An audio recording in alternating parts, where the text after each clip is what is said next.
안녕하십니까, 이진건TV입니다. 논평 시작하겠습니다. 오늘은 차기 대선 주자들에 대해서 말씀드릴까 합니다. 한국갤럽이 지난 13일부터 15일 사이에 전국 유권자 1,001명을 대상으로 실시한 차기 대선 후보 선호도 조사, 그 결과를 보면 이재명 경기도지사가 1위 20%입니다. 그리고 이낙연 더불어민주당 대표가 17% 2위입니다. 두 사람 다 부동의 1, 2위죠. 그리고 나머지 야권 주자들은 저 지리멸렬해서 저 아래 있고요. 그러니까 전체 구도에서는 이렇게 최근에 들어와서 이런 변화가 없는데요. 그러나 내부적으로는 이제 변화가 눈에 띄기 시작했습니다. 이재명 지사의 경우는 한 달 전보다 2%포인트 떨어졌고, 이낙연 대표의 경우는 4%포인트 떨어졌습니다. 그리고 이제 특히 이낙연 대표의 경우는 말이죠. 작년 11월에는 50%까지 이르렀거든요. 근데 그때 비하면 이거 완전히 추락이죠. 20% 선도 무너졌으니까 그 점에서는 상당히 충격을 받을 만하다. 이렇게 볼 수도 있겠습니다. 그런데 그게 충격이고 말고 할 것도 없죠. 여론은 변하는 것 아닙니까? 바뀌는 거죠.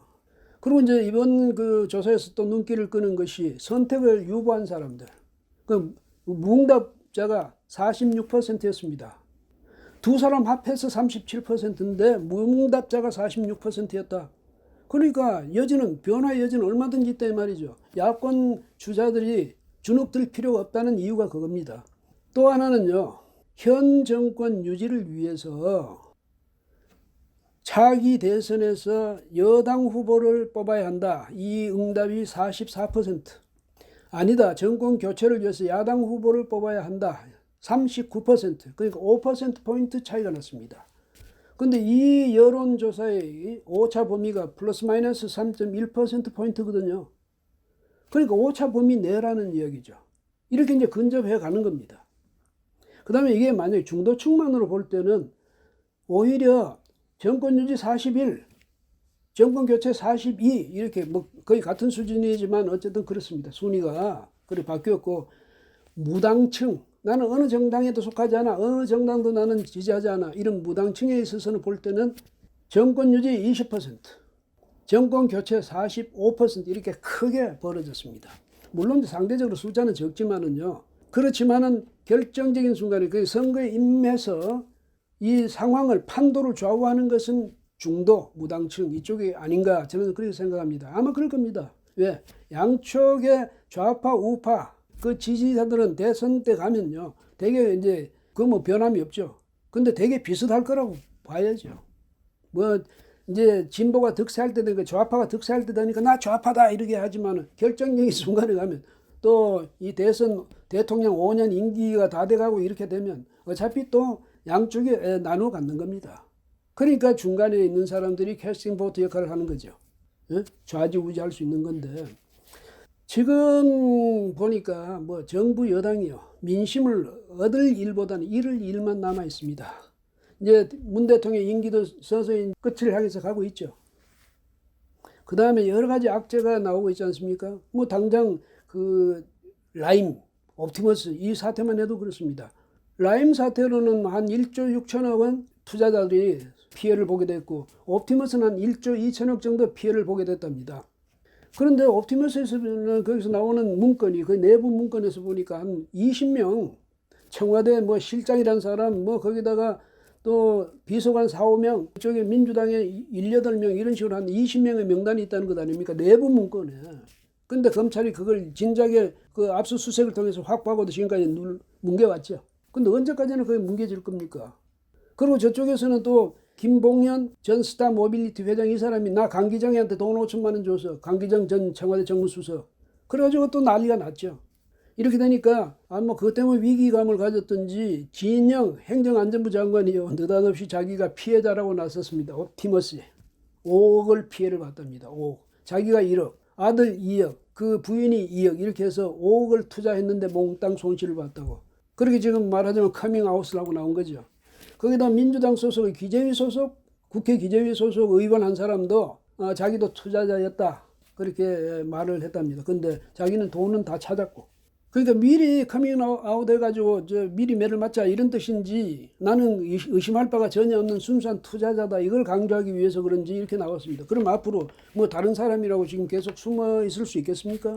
이런 것이 국민의 정부에 대한 신뢰를 떨어뜨리는 일이죠. 거기다가 검찰 지금 어떻게 하고 있습니까? 예? 검찰 완전히 문재인 추미애 라인에도 줄 세워놨잖아요. 흔히 우리가 하는 말로 정권이 충견을 만들어놨지 검사 전체를. 그 똑똑한 사람들 다.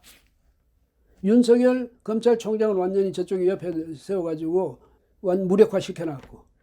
그런데 그걸 국민이 제대로 보겠습니까? 검찰 개혁한다는 게 이거냐 이렇게 보는 것 아닙니까?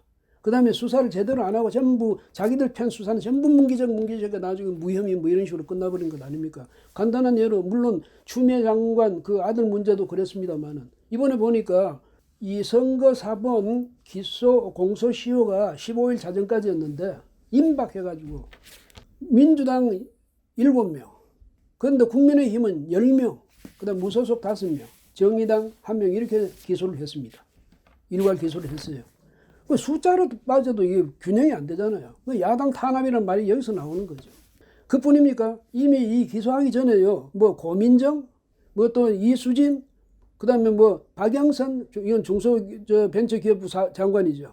또 윤건영 전 청와대에 있었던 윤건영 이런 사람도 이미 무혐의 처분해줬어요. 무혐의로 빼주고 이런 식으로 하니까. 이 정권을 누가 공정하다고 볼 수 있겠습니까? 자기들은 입으로만 공정이지. 이래서 또 이 정권에 대한 신뢰도는 또 떨어지는 겁니다. 거기다 공수처. 이 공수처가 출범하고 난 뒤에 틀림없이 보나 마나 정권 보위처가 될 개연성이 높거든요. 거기서 옵티머스 사건이나 라임 사건이 이게 가만 보니까 정권하고 어떻게 돼가지고 권력형 비리가 될 우려가 보이면 그 사건 갖고 갈 겁니다. 자기들이. 그래서 자기들 선에서 해결하려고 그러겠죠. 왜? 이쪽 윤석열 검찰총장 믿업지가 않으니까. 그뿐입니까? 요새 보니까 이 감사원도 최재형 감사원장이 자꾸 버티고 있으니 그 사람들 자기 말 안 듣는다고 말이지. 문 대통령 정책 따라서 안 한다고 문 대통령한테 저항한다고 이런 식으로 민주당에서 몰아붙여가지고 밀어내려고 길을 쓰고 있지 않습니까? 이런 정권이 앞으로 뭐 잃을 일만 남았지 얻을 게 있겠습니까? 그러니까 야당 주자들은 또 야당들은 전혀 여기가 뭐 이것 때문에 주눅들 필요가 없다 이런 말씀은 이제 드릴 수가 있겠고요. 희망이 충분히 있습니다. 정권 교체를 요구하는 국민의 목소리가 앞으로 점점 더 높아질 것이다 이 말이죠. 문제는 이 야권 안에서 제대로 좀 해야죠. 지금같이 잠잠하게 이렇게 있으면 국민들이 관심을 갖지 않잖아요. 국민들의 시선이 그쪽으로 쏠리지 않을 것 아닙니까? 국민들의 시선이 쏠리도록 하기 위해서는 여기서도 북적북적이 분위기를 돋워야죠. 근데 뭐 안철수 물론 하고 싶어 하죠. 원희룡 지금 하고 싶다고 나섰지만 이래가지고는 장이 안 서는 겁니다. 국민의힘 제1야당이 적극적으로 나서야죠. 나서서 장을 마련해주고 거기서 많은 주자들이 와서 서로 경쟁을 하도록 해주는 것이 가장 좋은데 그래서 요즘 국민의힘 보니까 그 안에 김종인 비대위원장이 뭐 딱 버티고 그 가도를 차지하고 딱 버티고 앉아가지고 주자들을 가로막고 있는 게 아닌가 이런 생각이 또 드네요. 그건 굉장히 이제 위험한 일이거든요. 그러니까 주자들이 꼭 당에서 어떻게 해주기를 바라서 당이 자기를 뭐 추대해주기를 바란다든가 당이 자기를 점지해주기를 바란다 이러면 안 됩니다. 그야말로 뭐 바둑을 두는데도 옛날에 그 조치훈 일본에 가 있는 우리 조치훈 씨 그 명인 뭐 조치훈 국수 이 사람은 목숨을 걸고 둔다 이러지 않았습니까? 바둑을 두면서도 마찬가지죠. 대통령 하겠다는 사람이 적어도 그 정도의 각오는 하고 해야 될 거 아닙니까? 눈치 봐가면서 남이 어떻게 해주기를 바라고 이러면 안 되는 거예요. 그러니까 적극적으로 자가 발전해서 나서야죠. 이렇게 나서면 틀림없이 우리 국민 속에서 그 정치인이 아닌 사람들 중에서도 신망을 받을 수 있는 사람, 역량이 충분한 사람 이런 사람들이 나타날 거예요. 그래야 이 장이 서는 겁니다. 어우러지는 거죠. 근데 요즘 보니까 김무성 전 새누리당 대표가요. 요즘 마프 포럼 이런 거 만들어 거기 뭐 전직 국회의원 한 60여 명이 참여하고 있다는데 자기는 이제 이걸 플랫폼으로 만들겠다. 차기 대선 후보의 플랫폼으로 만들겠다 이러면서 이제 야권의 유력자들 와서 강연도 시키고 이러는데 뭐 나쁠 거 없어요. 하되 그 사람 혼자만 독주해서는 안 된다 이 말이죠. 다른 사람들도 다른 플랫폼도 만들어야죠. 선의의 경쟁을 할 수 있는, 그래 분위기를 띄울 수 있는 그런 것을 만들어야 되고, 대선에 출마를 꿈꾸는 사람은 당당히 나서야 됩니다.